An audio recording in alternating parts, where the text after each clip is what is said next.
So you've been studying your language for a couple of years and you can think to yourself, I understand this language. I am finally fluent. Well, are you? In this video, I'm going to go over 7 requirements that you must have for fluency, and if you miss even one of these, then I wouldn't consider you fluent. The first requirement for you to be considered fluent in a language is for you to understand 99% of what a native speaker says when they speak at a speed a little faster than conversational. And if you need an example of what that looks like, just listen to Ben Shapiro talk for 5 seconds and you'll know what I'm talking about. They know that people like you are going to get on American television and talk about how the Palestinians are meek victims, and whenever they fire rockets, it can be justified by Israeli policy. Also, you must be able to understand 99% of slang or colloquialisms. An example in English could be "it's raining cats and dogs" or "by the skin of your teeth." Both of those don't really make any sense, but if you are a native speaker, or not native, if you are a fluent speaker, you should be able to understand what they mean. And again, this doesn't have to be all of the colloquialisms and slang words, it just has to be most of them. For example, there are plenty of Gen Alpha slang words that I have no idea what they mean, but I'd still say I'm fluent because, not everybody uses Gen Alpha slang words. And this does bring up a good point that where you are and who you speak to will determine what it means to be fluent. It's not exactly a set in stone, here's a set of criteria. It's very spatially and temporally dependent. On to the next point. In order to be fluent, the second thing you must have is a vocabulary in which you are able to understand 99% of native speakers speaking. Now, you don't need to understand all of the technical specific stuff. For example, I'm in a genetics class, and if I were to mention dynein, actin, microtubules, centrosomes, you'd have no idea what I'm talking about because it's highly technical.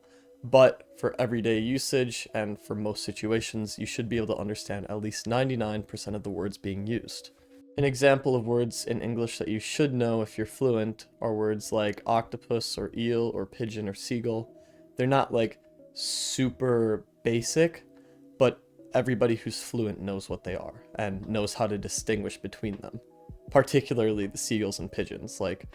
Most people just say they're just birds, but if you're fluent, no, those two are used very differently and appear in very different scenarios. However, if you were to use the word wombat, not many people, at least in the States, know what a wombat is. But if you live in Australia, then it's basically a crime. So it goes back to the point, not everything is set in stone. It's very temporally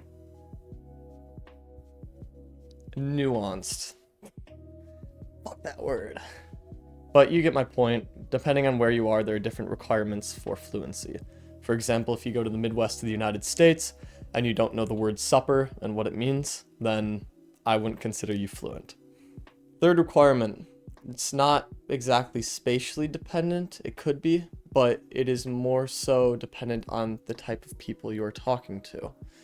And of course, I'm talking about the wonderful world of grammar.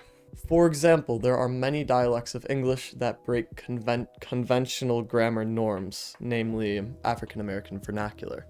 So, if you were to be fluent in English, you still could make these incorrect grammar mistakes, but still be fluent if you surround yourself with people who speak African American vernacular. Or, conversely, if you were to have an African American vernacular speaker and they say they was doing this, right? Traditionally that'd be incorrect, but since you know that they speak in a dialect that is different from yours, you would still consider them fluent in English. However, with this in mind, I believe that your grammar needs to be correct 99.99% of the time. And the reason it's not 100 is because people study a language in school and people make basic grammar mistakes all the time. An example of something that happens in English that most people don't even bother to follow is the X and me rule or X and I rule. You never say, me and my brother went to the store. You'd say, my brother and I went to the store, and then sometimes it's my brother and me went to the store, but nobody ever follows this in English. So, that's why I say 99.99% of the time, because there's some rules that just nobody gives a shit about. I just realized, I can't believe I went it this far in the video without mentioning the ability to speak. One thing that really grinds my gears about how languages are taught in schools is they don't teach you how to speak. It pisses me off, but That's not the point. The point is, in order to be fluent, you need to be able to speak to people. And when you speak, it must sound natural to the language. No weird translations in your head that make sense when it's translated but sounds a little off in your target language, like actual native sounding speech patterns. And you can't speak slowly either. You need to be able to speak at a speed that's pretty quick. And speaking of the book, you need to be able to read. It's very important, especially when the alphabet differs between languages.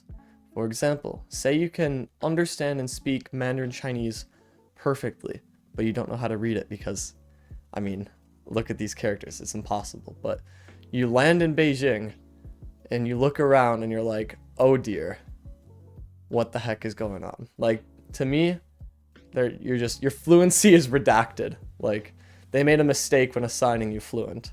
You know, you should be able to read the language in which you study, in which you're fluent in. But what does it mean to read? According to my notes, you also need to be able to read at a consistent pace without being thrown off by any grammar or wording components of what you are reading, is what I wrote down, which makes sense. Like, if you read, it should be pretty fluid. You shouldn't have any, like, trip-ups or anything. Like, you should be able to read fairly easily, like you would if it was your native language. Finally, in conjunction with reading, you need to be able to write. This is different from reading because you don't need to understand what is being written down, but you need to recall what the translation is or how you would go about writing it. And if you are able to write with only 1 or 2 minor grammatical mistakes per page, I would consider you fluent in the writing aspect as well. So now the question is, now that I outlined everything, are you fluent? Do you meet these criteria? Because if you don't meet all of them, I wouldn't consider you fluent. But maybe you'd consider yourself fluent because fluency doesn't have a true definition. It depends on who you talk to.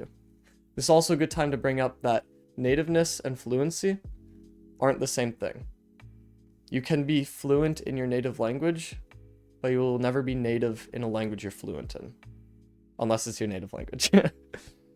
Yeah, and that's really all I have to say. If you define fluency differently, let me know in the comments. I love understanding other people's viewpoints on different things. So try to prove me wrong, and I'd love to maybe not debate, but just try to understand where you're coming from.